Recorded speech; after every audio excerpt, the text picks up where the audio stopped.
Hello student. अब हम लोग डिस्कस करेंगे QSAR का second part, that is Hansch analysis. In the previous video we have already discussed the physicochemical parameters used in the drug design. So what is QSAR? QSAR is a quantitative structure activity relationship. जैसा कि हमने पहले video में बताया था कि QSAR क्या है, एक मैथमेटिकल इक्वेशन है, डिराइव की जाती है, एक रिलेशनशिप क्रिएट किया जाता है biological activity versus physico-chemical parameters. जैसे स्टूडेंट हम लोग जानते हैं कि हमने बहुत सारी ड्रग्स के क्लासिफिकेशन को पढ़ा, हमने ड्रग्स के मैकेनिज्म एक्शन को पढ़ा, हम ये जानते हैं ड्रग इस कैटेगरी में यूज होती है। तो आप जानते हैं वो ड्रग कैसे बनकर आई होगी, कितना टाइम लगा होगा, कितना पैसा खर्च हुआ होगा, कितना मतलब इतने सारे मॉलिक्यूल्स बने होंगे तब जाके ये पता चला कि ये मॉलिक्यूल्स एक्टिव है। और आप जैसे कि स्ट्रक्चर एक्टिविटी रिलेशनशिप में देखते हैं कि बहुत सारे मॉलिक्यूल्स जब बनाए जाते हैं, उनका जब एक रिलेशनशिप जनरेट किया जाता है तो उसमें कुछ ड्रग ऐसी होती हैं जो इनएक्टिव होती हैं, जिनका या तो साइड इफेक्ट होता है या टॉक्सिक इफेक्ट होता है। तो QSAR के हमने से पहले वीडियो में हमने देखा था कि कौन कौन से हमारे फिजिको केमिकल पैरामीटर्स थे, कि हम जैसे जानते हैं कि कोई ड्रग अपना फार्माकोकाइनेटिक और डायनेमिक इफेक्ट आता है। तो फार्माकोकाइनेटिक में एब्जॉर्प्शन, डिस्ट्रीब्यूशन, मेटाबॉलिज्म और एक्सक्रीशन होता है, डायनेमिक में उसका अपना बायोलॉजिकल एक्शन होता है। तो बहुत सारे पैरामीटर्स जो मतलब ये चीजें रिलेट करती हैं उस ड्रग के स्ट्रक्चर पर, और एंजाइम जो रिसेप्टर होता है या फिर जो प्रोटीन रिसेप्टर्स होते हैं जो ड्रग उस पर बाइंड करती है। तो यहाँ हम क्या करते हैं, हम उस ड्रग की बाइंडिंग और ड्रग और जो एंजाइम है उसकी स्टडी करते हैं उनके फिजिको केमिकल पैरामीटर्स के द्वारा। तो हेंस एनालिसिस क्या होती है हम यहाँ डिस्कस करेंगे। Let's discuss the Hens analysis or equation. For the first few decades, scientists used a random drug discovery process which takes 15 to 20 years to develop a drug candidate with a huge expenditure along with high manpower. But nowadays, the drug discovery process is advanced by adopting several scientific and mathematical logic. The rational drug discovery approach adopts various parameters to predict the biological responses with the available literature such as physicochemical properties. The rational drug design has the predictive power, and this increases with respect to the number of the physicochemical parameter added. Student जैसे मैंने अभी आपको बताया कि random drug discovery जब हम चलती थी तो उसमें कितना 15 से 20 साल का टाइम लगता था किसी ड्रग मॉलिक्यूल को बनाने में, और वो ड्रग मॉलिक्यूल की फिजिको केमिकल प्रॉपर्टी कैसी ये पता नहीं चल पाता था उसमें। उसके बाद हम जब टेस्टिंग करते थे तो बहुत टाइम लगता, तो पता चलता था कि इसमें ये इसकी टॉक्सिसिटी है या इसकी एब्जॉर्प्शन नहीं हो पा रही, डिस्ट्रीब्यूशन नहीं हो पा रही। तो अब जो नई नई मेथड, एडवांस मेथड को अडॉप्ट किया गया जिसमें हमें टाइम कम लगा, और हमने यहाँ पर एक कैलकुलेशन बेस्ड मतलब डिजाइनिंग करी जिसमें हमने मैथमेटिकल मॉडल्स लिए, साइंटिफिक मॉडल्स जो बेस्ड थे, और हमने उसको नाम दिया quantitative structure activity relationship, that is QSAR। अभी हमने इससे पहले वाले वीडियोस में हमने ये स्टडी की थी कि जो हमारी QSAR है वो एक रिलेशनशिप है बायोलॉजिकल एक्टिविटी और फिजिको केमिकल पैरामीटर्स। तो फिजिको केमिकल पैरामीटर्स मैंने आपको जस्टिफाई किए थे। तो फर्स्ट वन था हाइड्रोफोबिसिटी, सेकंड था इलेक्ट्रॉनिक पैरामीटर, और थर्ड था स्टेरिक पैरामीटर। तो डिफरेंट डिफरेंट साइंटिस्ट ने इनको मतलब आइडेंटिफाई किया, इनको प्रेजेंट किया अपने एक मैथमेटिकल फॉर्म में। ठीक है। The discipline of quantitative structure activity relationship was initiated by Professor Corwin Hans in 1962. He laid the foundation of QSAR by three important contributions, that is combination of several physico-chemical parameters in one regression equation. ठीक है। Second, definition of a lipophilic parameter. And third is formulation of the parabolic model for non-linear lipophilicity bioactivity relationship. Student जैसे कि हमने QSR में हमने तीन चीजें देखी थी कि एक इक्वेशन थी biological activity versus physico chemical parameter. Actually में जो क्वांटिटेटिव स्ट्रक्चर एक्टिविटी रिलेशनशिप को सबसे पहले इनिशिएट किया था प्रोफेसर कॉर्बिन हैंस। इन्होंने ही ये इक्वेशन जनरेट करी और इसी को उन्होंने हैंस इक्वेशन बोला और इसी एनालिसिस को हैंस एनालिसिस बोली।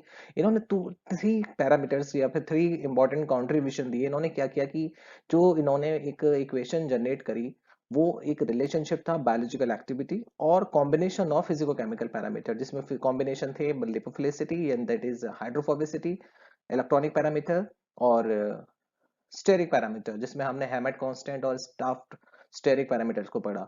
तो ये कॉम्बिनेशन में इन्होंने क्रिएट किया। इन्होंने डेफिनेशन दी लिपोफिलिक पैरामीटर की, उसको उन्होंने इसका कंट्रीब्यूट इसमें मतलब यूज किया, formulation of the parabolic model for nonlinear lipophilicity bioactivity relationship. तो ये इन्होंने तीन तरीके से कंट्रीब्यूट करते हुए अपनी इक्वेशन को जनरेट किया। So Professor Corman Hans proposed an approach which mainly deals with the lipophilicity, including steric and electronic parameters. Also, as per Hans, the drug action is elicited by the two-step. ठीक है. Number one, transport of the drug to the site of action. कि जो drug transport हो रही है target पे कैसे पहुंच रही है, इन्होंने इसको इलिसिटेट किया. उसके बाद binding of the drug to the target site to produce biological response. तो आप जब जैसे जानते हैं कि ड्रग एक हमारी केमिकल मॉइटी होती है, तो वो केमिकल मॉइटी आप देखते हैं कि एक उसमें एक लीड मॉलिक्यूल होता है और साथ में उसके सब्स्टिट्यूएंट होते हैं. तो वो ये डिसाइड करते हैं कि कितनी ड्रग लिपोफिलिसिटिक कैरेक्टर में है, हाइड्रोफिलिसिटिक कैरेक्टर. तो प्रोफेसर कॉर्मन हैंस ने दो स्टेप के बेसिस पे ड्रग एक्शन को इलिसिटेट किया. This is transport of drug to the site of action और binding of the drug to the target site to produce biological response. ठीक है. The drug undergo random walk from the point of administration to its site of action. During this process, the drug passes various barriers such which signifies the involvement of lipophilicity. तो lipophilicity बहुत ही एक important parameter होता है drug के absorption में.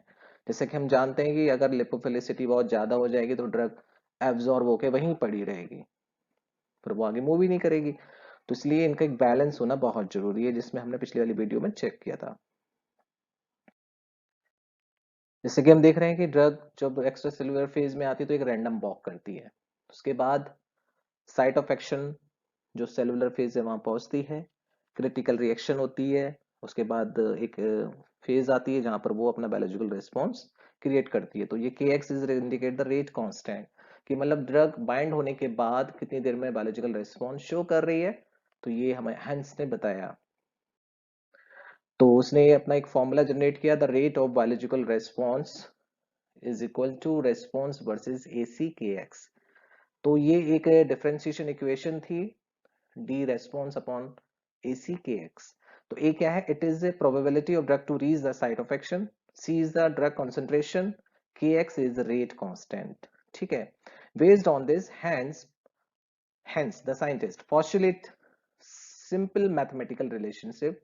तो इन्होंने एक ये इक्वेशन बनाई, that is log a1 by c, that is biological activity या biological response is equal to k1 partition parameter plus k2 electrical या electronic parameter and k3 steric parameter, जो हमने फिजिको केमिकल पैरामीटर डिस्कस किए थे. तो बहुत simple सी equation है. ये इक्वेशन हमें ये बताती है कि इन पैरामीटर्स के बेसिस पे उस ड्रग के क्या रिस्पॉन्स होगा. तो इसको हम रिप्रेजेंट ऐसे भी कर सकते हैं, log 1 by C is equal to K1 log P. Log P होता है lipophilicity. K2 sigma Hammett constant, that is electronic parameter. K3 ES, that is Sharp steric parameter. तो इसको बोलते हैं Hans equation. Where C is the minimum concentration of drug and K1, K2, 3 are constant. The numerical value of the constant and these parameters value are obtained either from the literature or determined by the experiment.